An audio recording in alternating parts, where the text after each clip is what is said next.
we take an inside look at extraordinary founders and visionaries from humble beginnings who forged a path and transformed the way Hawaii does business. Join us as we meet inspiring CEOs on Founders and Visionaries next.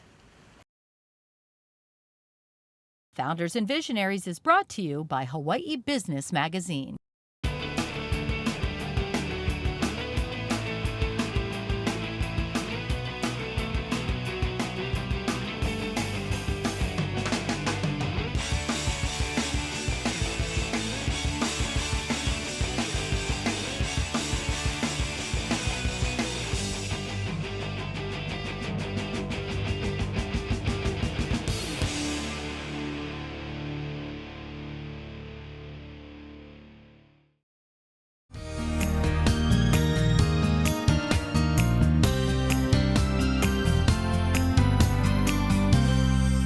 So Dr. Jenkins, it's fun to be here with you in your offices today. You've been practicing medicine for over 30 years. How is it that you came to Hawaii? I grew up on the East Coast. I did all my training there, and I was fortunate to move here in '89, so Hawaii's my home. Most of my family lives in the East Coast, and they're happy to have a daughter that lives in Paradise, so it's a great place to live.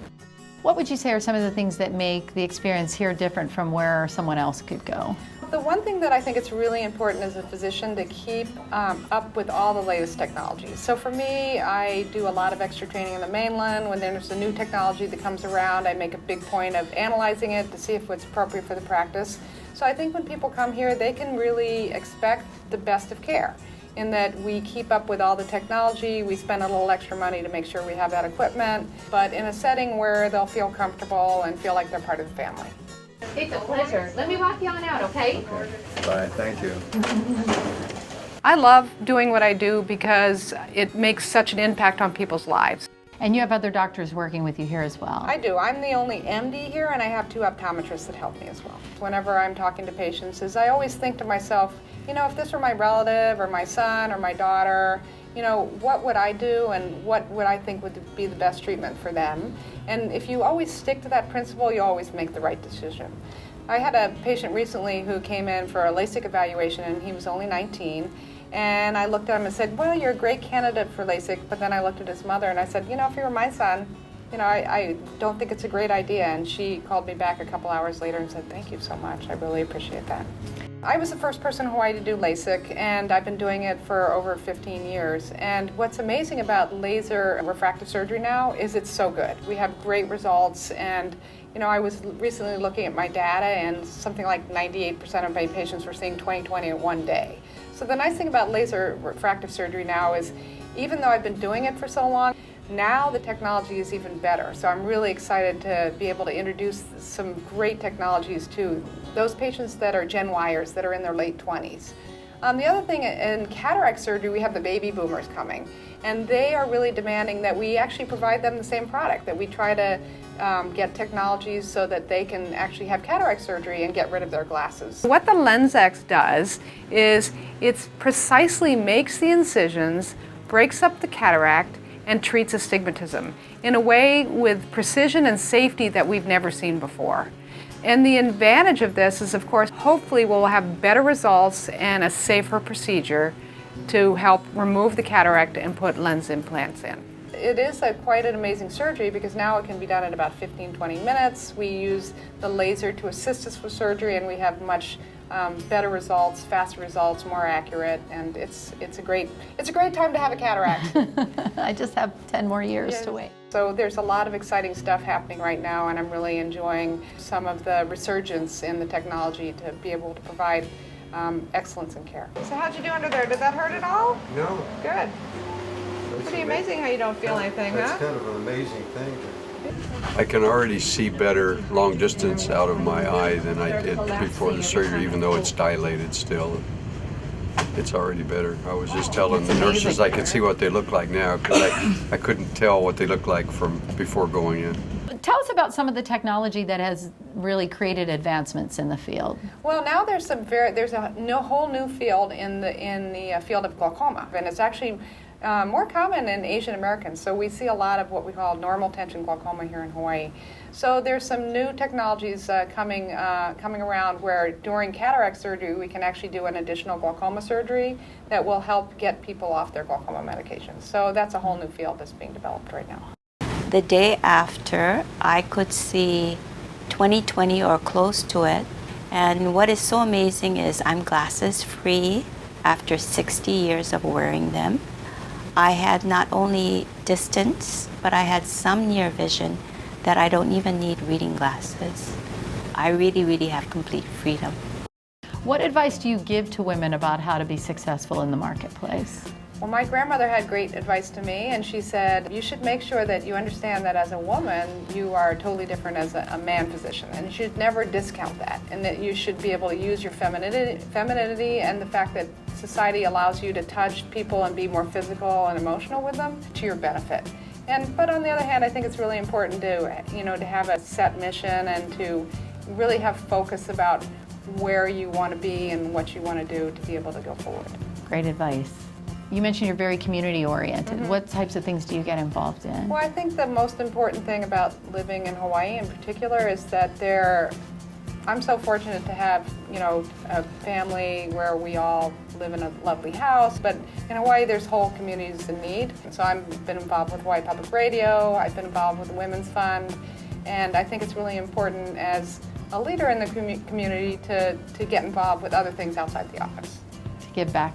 Yes. Corporate social responsibility. Exactly. And leaders like yourself who embrace this realize that that's a great team building thing for their staff too. Right, It's exactly. like you're doing it to help someone else, but you actually end up having a bonding experience Right. together. Well, the philosophy of the Women's Fund is actually when women thrive, communities prosper. So, if I'm happy, then the kids are happy and everybody's doing well, and, it follows.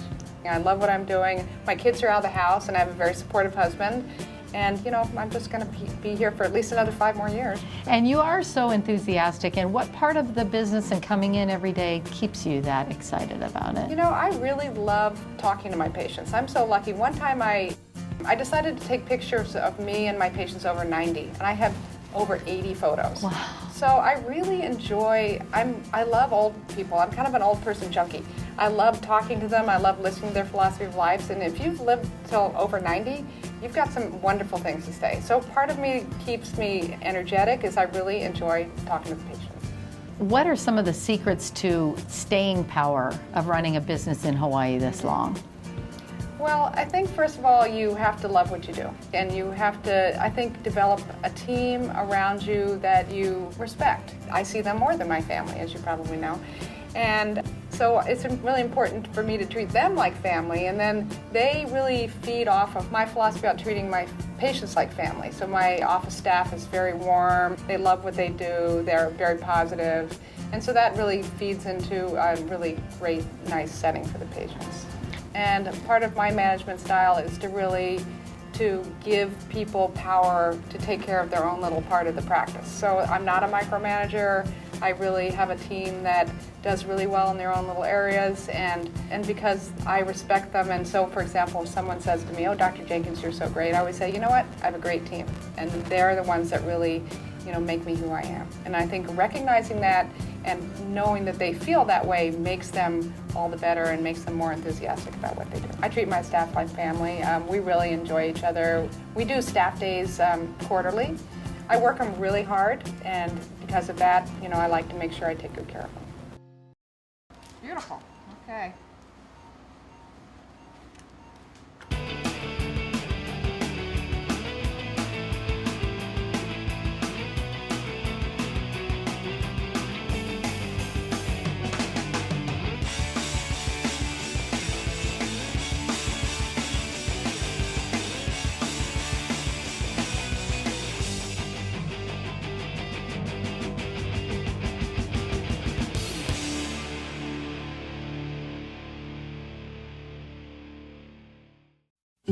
We see a world where we who have kokua those who have less.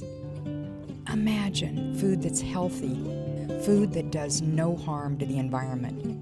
Imagine food that's affordable and accessible, food that harnesses local entrepreneurship. Imagine Food that brings together families and communities in ways that will nourish the Aina, Feed the Hunger Foundation, microfinancing toward innovative and sustainable solutions.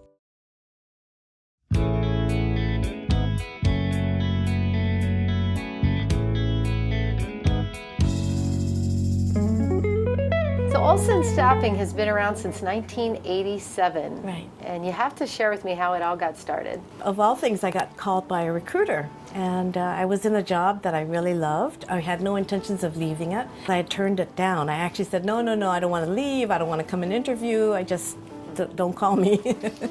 I'll call you. So my friend who had recommended me for a position, when he heard that I had turned it down, he said, you never turn down somebody inviting you to interview for a job because you just never know what happens. So I said, okay, I'll go and interview. So then the recruiter said, oh yeah, maybe this isn't the job for you, but I have this company, Olsten, who's looking for a representative for them. I had always thought about going into my own business someday. So, long story short, here I am. Now, tell us a little bit about why someone might want to use a staffing agency versus trying to do it on their own. The time it takes. Because we're about 75 to 80% small businesses, they don't always have an HR department. The time spent just searching, getting resumes, screening through that, the time that is spent could be certainly shortened by calling somebody like us who we're always doing that kind of work, and we can send them candidates. What keeps you excited about coming to work every day? It really is basically helping people so that it would make a difference in their lives. Yeah. If you weren't doing this job and in this field, what would you be doing? Teaching, helping others, be more than who they are. Yeah. There was this gentleman, and during his time with us, he, I guess, screwed up. And he really asked me for a second chance, and I said, okay, we'll give you one more chance. And he went on to start his career with that job. And today he still keeps in touch with me. He invited me to his wedding. He tries to, let's have lunch. I want to stay in your life. I want you to be in my life. So he's doing really well today. And he said, it's because of you that I have the life I have today. What about challenges and changes in the workforce and the needs here? The workforce has changed. In '87, I would say that we didn't have challenges with work ethics as much as we do today. Now, you've been very active not only in helping with immediate staffing needs, but also helping to cultivate a community of good workers. Yes. What have you been doing? 2006 and 2007, I had such a difficult time finding a receptionist or just somebody to simply answer the phones. And I thought, wow, how hard could it be if I could just teach people, show them how to answer phone, and they could be off on their way. And a receptionist position or an entry-level position always is a very good starting point for a lot of people who have never really worked before, especially because if you do a good job, you get promoted. And then that's why there's a need for a receptionist all the time. So I thought, okay, I could start there, teach people how to answer phones professionally, and they could get a career start. But what has happened in recent times is that companies have called me and asked for training. And so I've been doing customer service, which kind of leads to sales, which is kind of all in the same arena. Yeah, so I've done that. What would your advice be to a high school student or a college student right now? What do they need to know to get a good job these days? It's the soft skills. It's how to answer a phone professionally, how to treat customers, and not let your emotions get in the way. You go from high school to college and then to the workplace. And there's no curriculum that teaches you how to create your soft skills. In the beginning, I thought, well, it's Department of Education's responsibility. And then I realized that it's like moving a mountain. So what I do is I talk about it, I talk about the school, and I decided I had to be responsible for creating whatever it took to help people become more professional. What are your interests outside of work? I am on the Chamber of Commerce board, and I'm also on their committees as chairs. The first one I was on was I had been appointed on the Workforce and Development Council board for the state. I'm also on the Salvation Army board. This is my last year as chair, and I'm also involved with YWCA. I'm on their HR committee. So Why do I'm you on think that it's board. important to be involved in nonprofits or community service?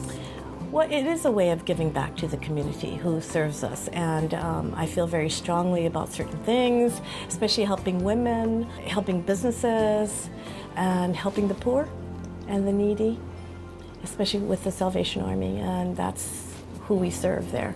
I know you're very active in women's issues and supporting women, especially in the workplace. Does society hold women back, or do women hold themselves back? I think in the beginning, society, but I think now it's women. I'm seeing more confidence in women where they are voicing without feeling, I don't know what it is. Is it the Asian culture? It's like they hold back. Or a very passive culture? I think so. Hawaii. I think so, yeah. But now they're voicing more, and so that's what I try to do in my office, is try to encourage everybody to give feedback, because that's one of the issues that we face all the time, is that we don't give feedback to each other about how we feel, what we think, and how it affects us. So I'm teaching them how to interact without feeling that it's going to hurt somebody. I'm always curious with successful female business owners, how you managed family life to have quality in all of the arenas as you were running your business. Well, that's interesting, because I started in '87 and my children were about 12, 13, and these were really important years in their lives. They were teenagers and they were going through a lot. Well, so was mom. Anyway, in the beginning I chose work, which was really tough. So those were tough years. And that's why I think my children say to me today, no, we'll never ever come and take over the business. So, and then over the years I realized, that I couldn't do that. I couldn't choose work over family.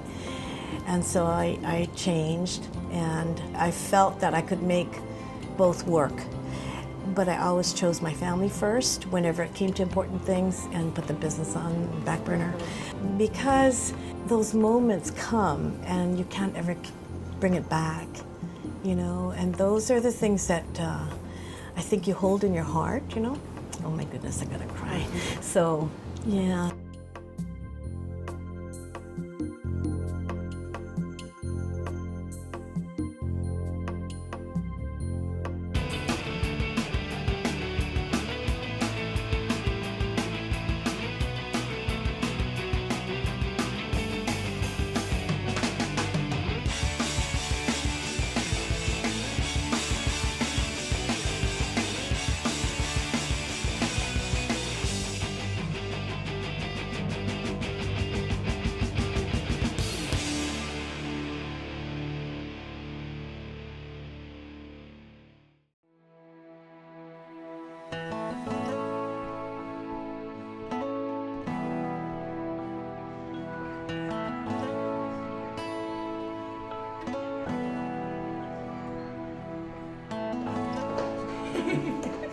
Two. Okay, two. What does home care encompass?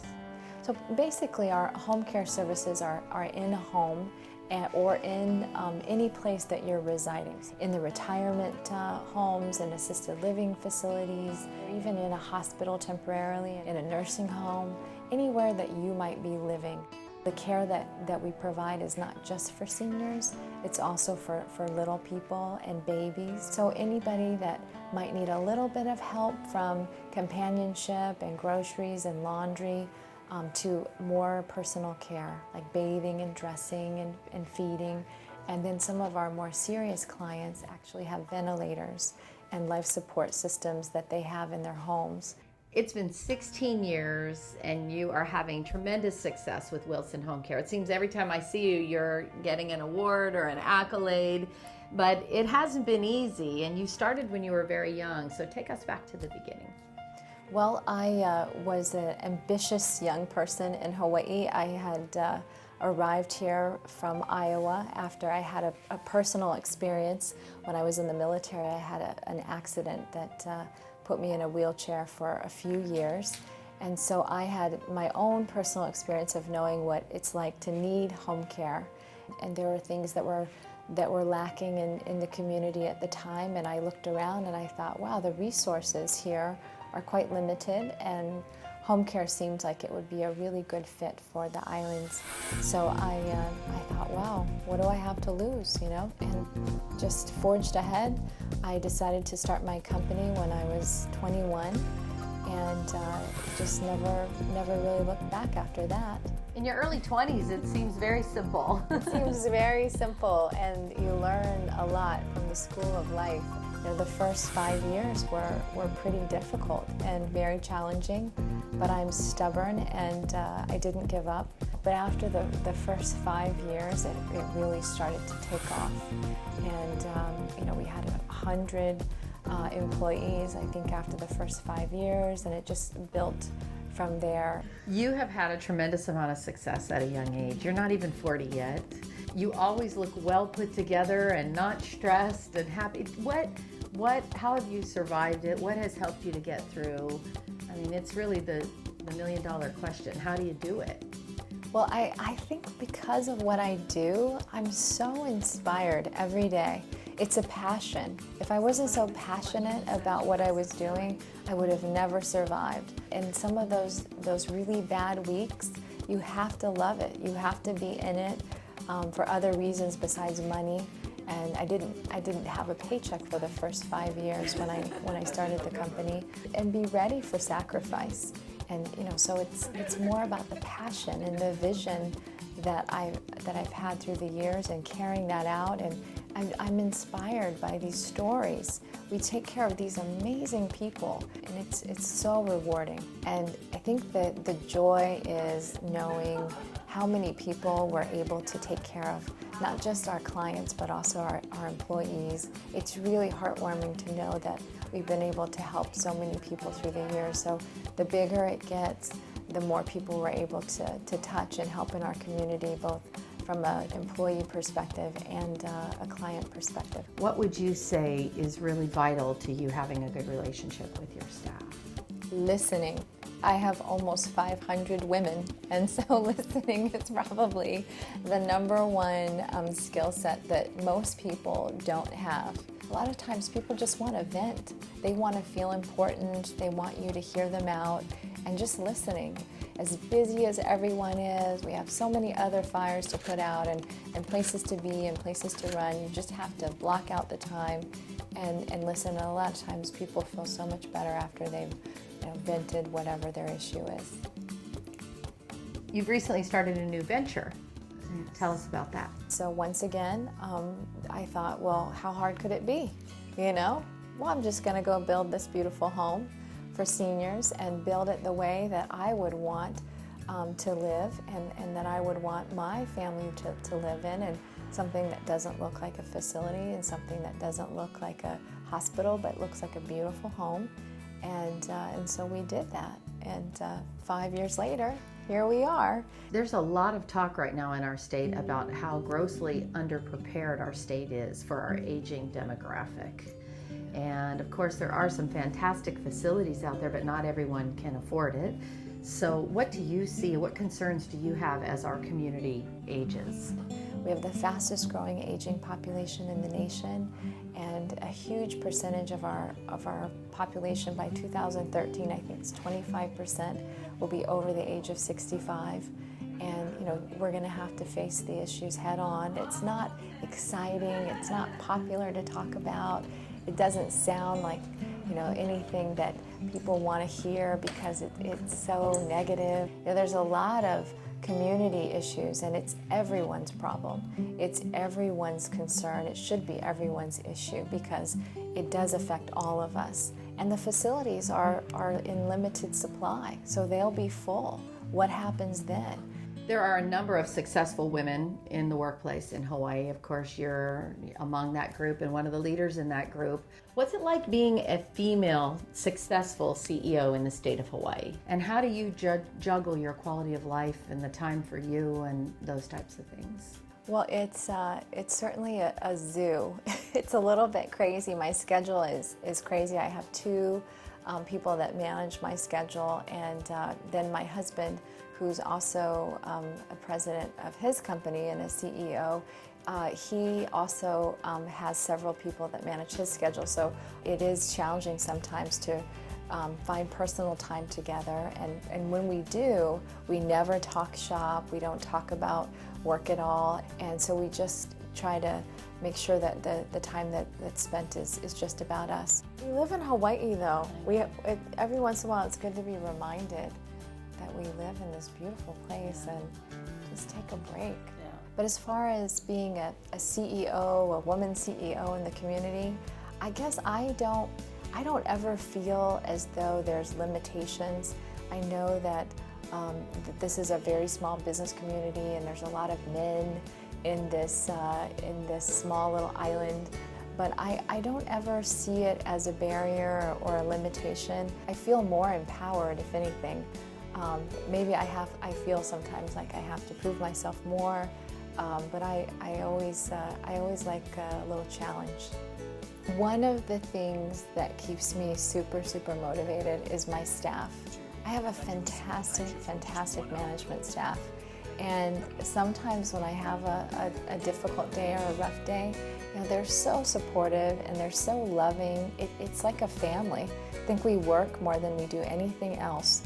And the people on my staff here are just phenomenal, and I'm so motivated by them. Sometimes I'll just take a moment and I'll think about it. Oh my gosh, there's so many people out there in our community helping others, and that motivates me. It's really inspirational.